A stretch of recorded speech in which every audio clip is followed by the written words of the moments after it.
السلام علیکم، میں ہوں صبا زاہد اور خبر شامل کرتے ہیں منڈی بہاؤالدین سے۔ صدر مسلم لیگ نون میاں شہباز شریف کی خصوصی ہدایت پر ضلعی صدر پاکستان مسلم لیگ نون منڈی بہاؤالدین چوہدری مشاہد رضا چیلیانوالہ کی زیر قیادت فلسطینی مسلمانوں سے اظہار یکجہتی اور اسرائیلی مظالم کے خلاف منڈی بہاؤالدین میں القدس ریلی کا اہتمام کیا گیا۔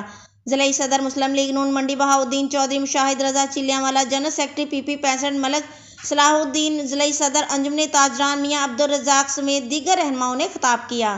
ضلعی صدر social media Hamid Mukhtar, Malik Moin, Hamza Hashmi, Khizar Hayat, Khokhar councillor Mian Hassan Raza, Yasir Raza Pirzada Chaudhry, Javed Tanveer Ranjha, chairman union council Gojra, Khurram Raza Atari, Jafar Aziz, Zeeshan Ajju Mangat اور دیگر نے شرکت کی۔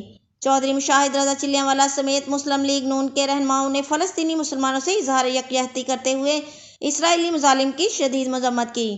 آخر میں شہدائے فلسطین کے لیے فاتحہ خوانی اور مظلوم فلسطینیوں کے لیے دعائے خیر کی۔